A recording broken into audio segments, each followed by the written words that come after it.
Sa mundo ng social media at celebrity culture, mabilis sumikat pero mas mabilis ding mawala ang fame. Pero may isang pangalan na parang kidlat sa kalangitan. Tahimik sa simula pero biglang lumitaw, nagningning at ngayon ay tinutunghayan ng buong bansa. Sino nga ba si Eman Bacosa Pacquiao? Paano siya nagmula sa simpleng buhay at ngayon ay pinag-uusapan na bilang isa sa mga pinakabagong milyonaryo ng kanyang henerasyon?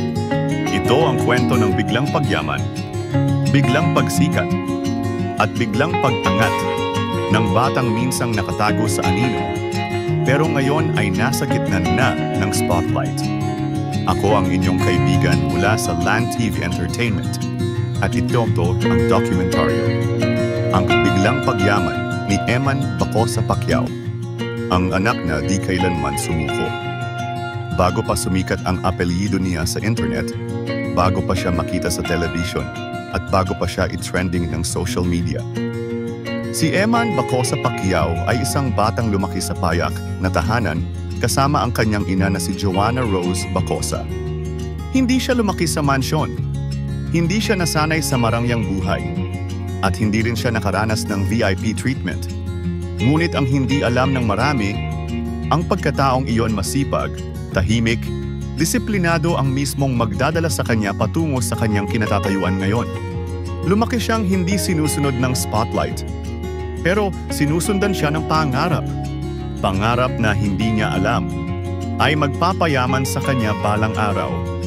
Ang dugong kumakalabog, boxing, ang naging daan. Hindi itinanggi ni Eman na sa kabila ng pagiging malayo sa mundo ni Manny Pacquiao noong kanyang kabataan, nasa dugo niya ang boxing. Hindi dahil gusto niyang gayahin ang ama, kundi dahil doon niya nahanap ang tahanan, ang disiplina, ang kumpiyansa, at ang direksyon ng kanyang buhay. Minsan, isang simpleng punching bag lang ang kasama niya sa gym. Pero unti-unti, nararamdaman ng mga coach ang kakaiba sa batang ito. May lakas, may timing, at higit sa lahat may puso. At sa boxing, ang puso, yan ang nagbibigay ng milyon. Dahan-dahan siyang pumasok sa amateur fights. At bawat panalo niya, nagsimula ring tumaas ang pride ng mga nanonood dahil may bagong Pacquiao na naman daw na papasikat. Hanggang sa dumating ang araw na magpapabago ng lahat. Thrilla in Manila. 2. Ang laban na nagpabago sa buhay. Oktubre 2025, Manila. Isang malaking event, Thrilla in Manila 2. Undercard lang siya, tahimik. Hindi kilala ng karamihan ng crowd. Para sa iba, isa lang siyang anak ni Manny. Pero sa mismong gabing iyon, pinatunayan niyang mali ang lahat. Ang laban niya kay Nico Salado ay hindi lang basta laban. Ito ang labang nagbigay sa kanya ng pangalan. Round after round, pinakita ni Eman ang bilis, tapang, at pagiging agresibo. May mga pagkakataong muntik na siyang matamaan ng malakas.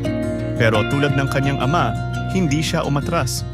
At sa huli, unanimous decision victory ang nakuha niya.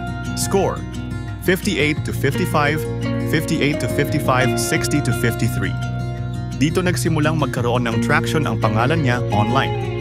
Dito nagsimulang sumulpot ang unang wave ng fans. At dito rin nagsimula ang biglang pagtaas ng kanyang value. Pero hindi dito nagtatapos ang kwento. Sa mismong gabing iyon, nagsimula ang pagyaman niya. Piolo Pacquiao, ang viral na bansag na nagpasiklab ng career. Isang araw matapos ang laban, isang viral post sa social media ang nagbago ng buong daloy ng career niya. Parang si Piolo Pascual, grabe ang gwapo, boxer version ni Papa P. Pwede ng artista, Piolo Pacquiao, at doon na. Boom! Sumabog ang pangalan ni Eman tulad ng firework. Ilang linggo lang, libo-libo ang nadagdag na followers. Sunod-sunod ang content na ginawa ng mga tao tungkol sa kanya. At kung saan may fans, nay, nandyan ang pera. Biglang nagkaroon ng endorsements. Biglang dumami ang sponsors. Biglang dumami ang appearance invites. At sa mundo ngayon, ang pagiging viral, isang malaking revenue generator. Pero ang tunay na tumapos sa kanyang pagiging underrated ay ang pagpasok niya sa showbiz. Ang showbiz signing na nagbigay ng milyon, Nobyembre 2025. Pumirma si Eman Baco sa Pacquiao bilang opisyal na Sparkle GMA artist.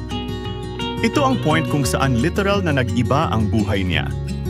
Sa loob ng showbiz contract na iyon, kasama ang talent fee kada appearance, TV projects, drama roles, guestings, commercial shoots, endorsement opportunities, social media collaboration deals, publicity campaigns, ngayon dumoble, nagtatlo, nag-apat.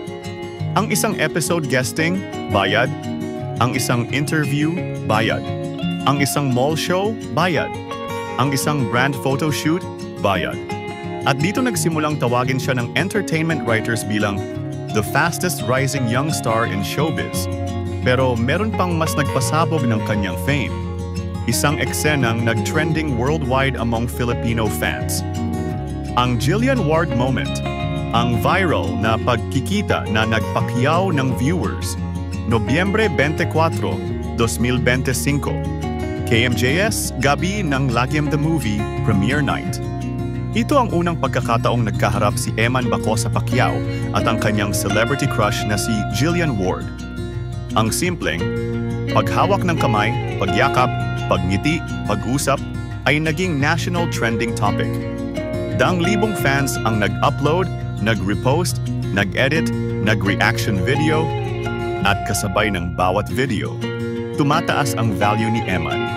Hindi lang siya boxer, hindi lang siya rising star, naging romantic interest ng isa sa biggest teen queens ng bansa. Ang tawag dito sa showbiz, publicity explosion.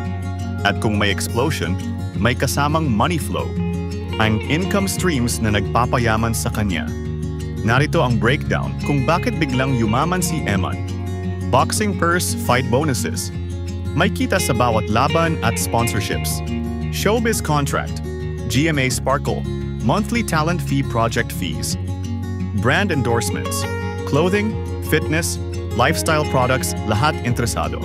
Monetized social media, YouTube views, Facebook Reels, TikTok Creator Fund, brand collaborations, event appearances, mall shows, promotions, screenings, sports events, image branding.